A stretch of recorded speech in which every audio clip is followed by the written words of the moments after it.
കാടുകളുടെ പച്ചപ്പിലൂടെ കോഴിക്കോട് മൈസൂരു ദേശീയപാതയിലൂടെ യാത്ര ചെയ്യുന്ന ഏതൊരാളും മുത്തങ്ങയ്ക്കടുത്ത് ഒരു നിമിഷം അറിയാതെ വണ്ടി നിർത്തിപ്പോകും.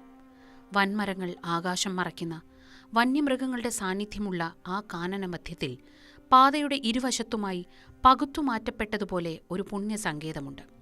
അതാണ് പൊൻകുഴി ശ്രീരാമ സീതാക്ഷേത്രം. വയനാടിന്റെ വന്യസൗന്ദര്യത്തിനും ഹരിതാഭയ്ക്കുമിടയിൽ ചരിത്രവും ഐതിഹ്യവും ഇഴചേർന്ന് നിൽക്കുന്ന പുണ്യഭൂമിയാണ് പൊൻകുഴി.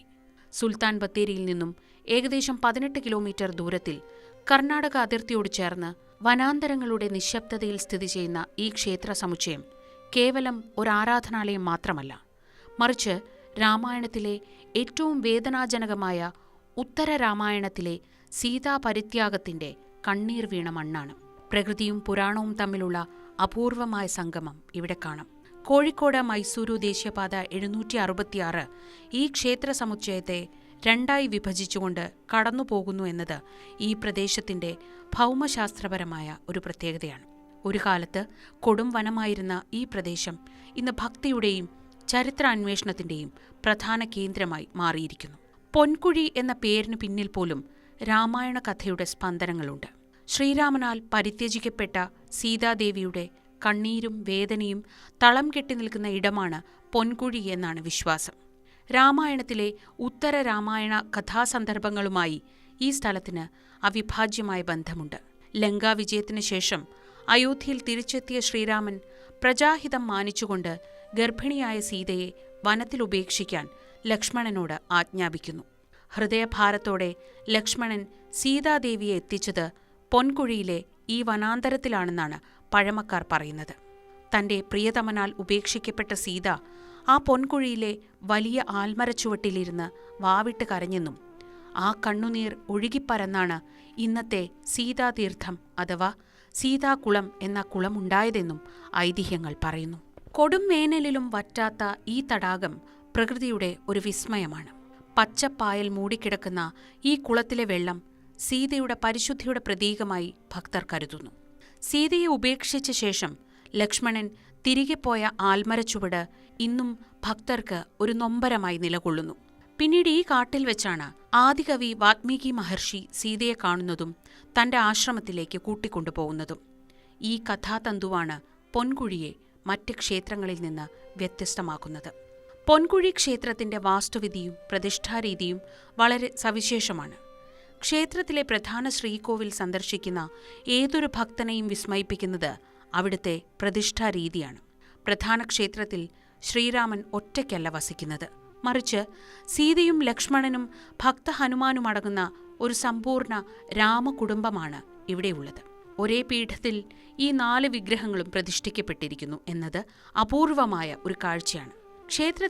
കേരളത്തിലെ മിക്ക ശ്രീരാമക്ഷേത്രങ്ങളിലും ശ്രീരാമൻ പ്രധാന പ്രതിഷ്ഠയാകുമ്പോൾ ഇവിടെ സീതയ്ക്കും തുല്യമായ പ്രാധാന്യമാണുള്ളത്. ഇതുകൂടാതെ ദക്ഷിണാമൂർത്തിയുടെ സവിശേഷമായൊരു പ്രതിഷ്ഠയും ഇവിടെയുണ്ട്.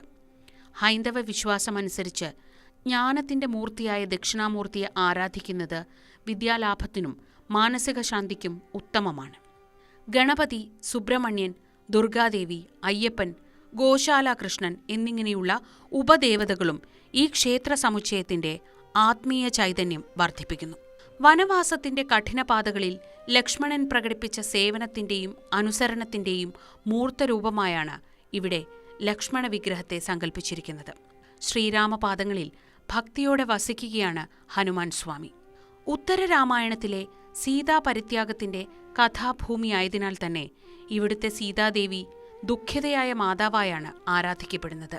ഇതിനെല്ലാം പുറമെ ഈ ക്ഷേത്രത്തിന്റെ ഏറ്റവും വലിയ സാംസ്കാരിക പ്രത്യേകത ഇവിടുത്തെ മലദൈവങ്ങളുടെ സാന്നിധ്യമാണ്. വയനാടൻ കാടുകളിലെ ആദിമ ഗോത്രവർഗക്കാരുടെ വിശ്വാസങ്ങളെ ആദരിച്ചുകൊണ്ട് മലദൈവങ്ങൾക്കും പ്രത്യേക ആരാധനാസ്ഥാനങ്ങൾ ഇവിടെ നൽകിയിരിക്കുന്നു.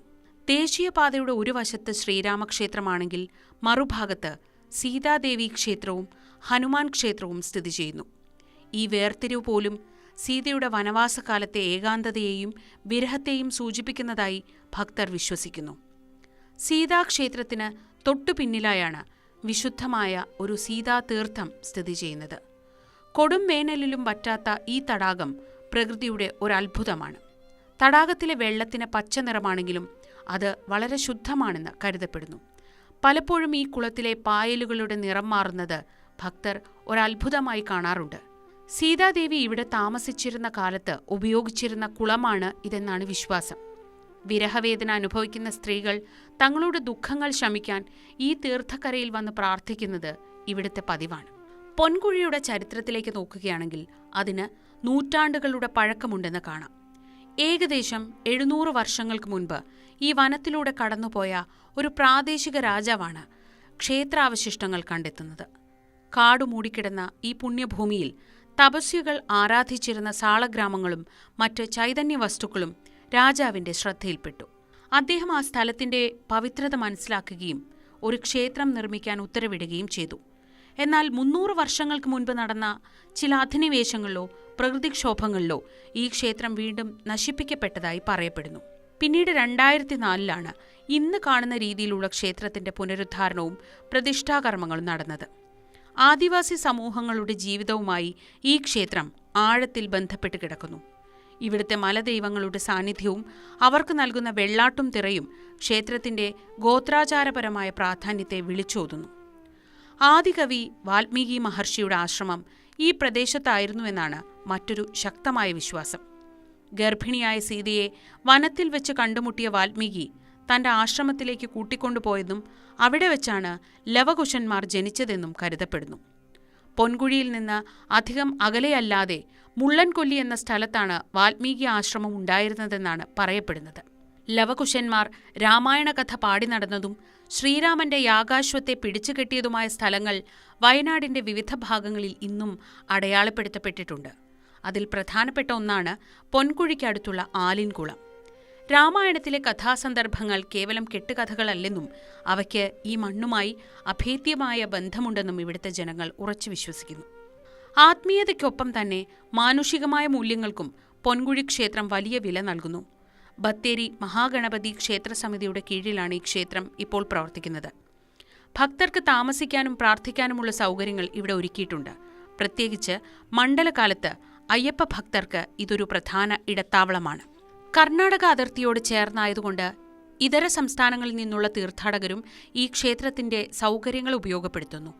കേരളത്തിലേക്ക് കർണാടക ആന്ധ്ര ഭാഗത്തിൽ നിന്ന് എത്തിച്ചേരുന്ന അയ്യപ്പ ഭക്തന്മാർക്ക് വേണ്ടി ഒരു സേവന മനസ്ഥിതിയോടുകൂടി ക്ഷേത്രസമിതി തീരുമാനിച്ച ഒരു കാര്യമാണ് ഇടത്താവള നിർമ്മാണം. ശബരിമല ഇടത്താവളം 2 വർഷം മുമ്പ് പൂങ്കാവനം എന്നുള്ള പേരിൽ ശബരിമല ഇടത്താവളം നിർമ്മിച്ചു. അതിൽ ആയിരക്കണക്കിന് വാഹനങ്ങൾ അവിടെ ഓരോ വർഷവും എത്തിച്ചേരും. ലക്ഷക്കണക്കിന് ആളുകളാണ് ഈ സ്ഥലം ഉപയോഗിക്കുന്നത്. വിരിവയ്ക്കാനും വിശ്രമിക്കാനും ശുചിമുറികൾ ഉപയോഗിക്കാനും ഒക്കെയുള്ള സൗകര്യം അവിടെ ക്ഷേത്രസമിതി ചെയ്തിട്ടുണ്ട്. ക്ഷേത്രത്തോടനുബന്ധിച്ചുള്ള ഗോശാലയും ശ്രദ്ധേയമാണ്. ഭക്തർ വഴിപാടായി നൽകുന്ന പശുക്കളെ ഇവിടെ പരിപാലിച്ചു വരുന്നു. ഗോസംരക്ഷണം ഭാരതീയ സംസ്കാരത്തിന്റെ ഭാഗമാണെന്ന സന്ദേശം ഈ ഗോശാലയിലൂടെ ഭക്തരിലേക്ക് എത്തുന്നു. കർക്കിടക മാസത്തിലെ വാവു ബലിയാണ് പൊൻകുഴിയിലെ ഏറ്റവും പ്രധാനപ്പെട്ട ചടങ്ങുകളിലൊന്ന്. വയനാട് ജില്ലയിൽ തിരുനെല്ലി കഴിഞ്ഞാൽ ഏറ്റവും കൂടുതൽ ആളുകൾ പിതൃതർപ്പണത്തിനായി ഒത്തുകൂടുന്നത് പൊൻകുഴി പുഴയുടെ തീരത്താണ്. കറുത്ത വാവ് ദിവസം പുലർച്ചെ മുതൽ 10,000-കണക്കിന് ഭക്തർ തങ്ങളുടെ പിതൃക്കളുടെ ആത്മശാന്തിക്കായി ഇവിടെ ബലിയർപ്പിക്കുന്നു. പുണ്യനദിയായി കരുതപ്പെടുന്ന പൊൻകുഴി പുഴയിലെ സ്നാനവും തർപ്പണവും പിതൃക്കളെ മോക്ഷത്തിലേക്ക് നയിക്കുമെന്നാണ് വിശ്വാസം. കർക്കിടവാവിൽ ഏകദേശം ഒരു 1,00,000 ആൾക്കാർ ഇവിടെ ഉണ്ടാവും. പിന്നെ ഇവിടെ നല്ല തിരക്കാവുണ്ടാകും. Road full ബ്ലോക്കായിരിക്കും. അത്രയും ആൾക്കാർ ജനങ്ങൾ കർമ്മം ചെയ്യുന്ന സ്ഥലമാണ് ഇവിടെ. അന്നത്തെ ദിവസം രാവിലെ 3:30 തുടങ്ങും. 12 മണി വരെ ഈ പിതൃക്കൾ കർമ്മം ചെയ്യുന്ന സ്ഥലം ഉണ്ടാകും. ഏകദേശം ഒരു 1,00,000 കണക്കാക്കുക. അങ്ങനെ അത്ര ആൾക്കാർ ഇവിടെ ഉണ്ടാകും. അങ്ങനത്തെ ഒരു സ്ഥലമാണ്. ഇവിടെ എല്ലാ വന്നു പോകുന്ന ആളുകൾക്കും അന്നത്തെ ദിവസം ഭക്ഷണം കാര്യം കട്ടൻ കാപ്പി എല്ലാ സൗകര്യവും ഇവിടെ ഉണ്ട്. പിന്നെ താമസിക്കാനുള്ള സൗകര്യം ഇവിടെ ഏർപ്പാടാക്കി കൊടുത്തിട്ടുണ്ട്. ഇതുകൂടാതെ കുംഭം 8 നടക്കുന്ന ഉത്സവവും മലദൈവങ്ങളുടെ തിറയും ഈ പ്രദേശത്തെ ഉത്സവലഹരിയിലാക്കുന്നു. ഗോത്രവർഗ്ഗക്കാരുടെ തനതായ കലാരൂപങ്ങൾ ഇവിടെ അവതരിപ്പിക്കപ്പെടാറുണ്ട്. പൊൻകുഴിയിലെ വഴിപാടുകളും സവിശേഷമാണ്. ശ്രീരാമന് വെണ്ണ നിവേദ്യമാണ് പ്രധാനമെങ്കിൽ സീതാദേവിക്ക് രക്തപുഷ്പാഞ്ജലിയും പട്ടുചാർത്തലുമാണ് പ്രധാനം. ഓരോ ദേവതയ്ക്കും അവരവർക്ക് ഇഷ്ടപ്പെട്ട വഴിപാടുകൾ ഭക്തർ ഇവിടെ അർപ്പിക്കുന്നു. ഹനുമാന് വെറ്റിലമാലയും സുബ്രഹ്മണ്യന് പഞ്ചാമൃതവും ദക്ഷിണാമൂർത്തിക്ക് കൂവളമാലയും വഴിപാടായി നൽകുന്നത് ഇവിടുത്തെ പതിവാണ്. വിശ്വാസികൾ തങ്ങളുടെ മനസ്താപങ്ങൾ മാറാനും ആഗ്രഹപൂർത്തിക്കുമായി ഈ പുണ്യസങ്കേതത്തിൽ എത്തിച്ചേരുന്നു. ക്ഷേത്രത്തിനുള്ളിലെ ശാന്തമായ അന്തരീക്ഷവും ചുറ്റുമുള്ള വനത്തിന്റെ പച്ചപ്പും ഭക്തർക്ക് മാനസിക ഉന്മേഷവും നൽകുന്നുണ്ട്. ആധുനിക കാലത്തിൽ പൊൻകുഴി ഒരു വലിയ ആത്മീയ കേന്ദ്രമായി വളരുകയാണ്. മാതാ അമൃതാനന്ദമയി മിഷന്റെ സഹകരണത്തോടെ ഇവിടെ വാൽമീകി ഗുരുവരാനന്ദ ആശ്രമം സ്ഥാപിക്കപ്പെട്ടിട്ടുണ്ട്.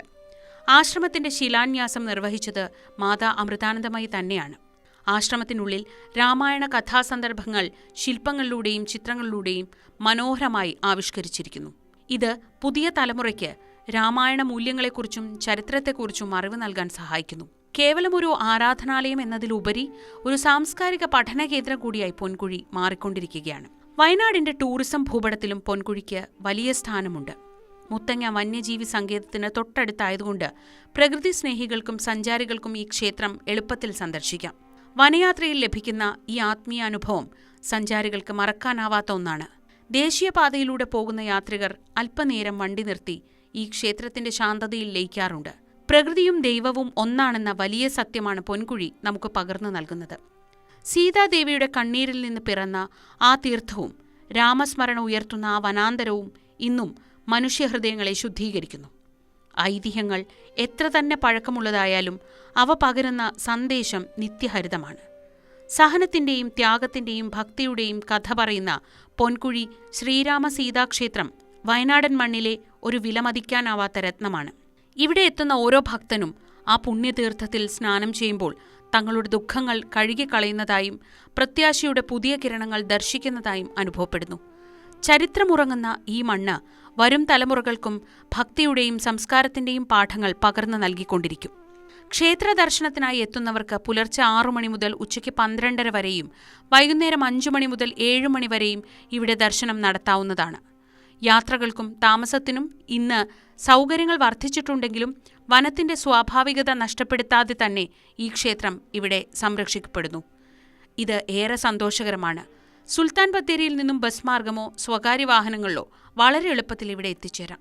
പ്രകൃതിയുടെ മടിത്തട്ടിൽ രാമായണത്തിന്റെ ശീലുകൾ കേൾക്കാൻ ആഗ്രഹിക്കുന്ന ഏതൊരാൾക്കും പൊൻകുഴി ഒരു സ്വർഗമാണ്.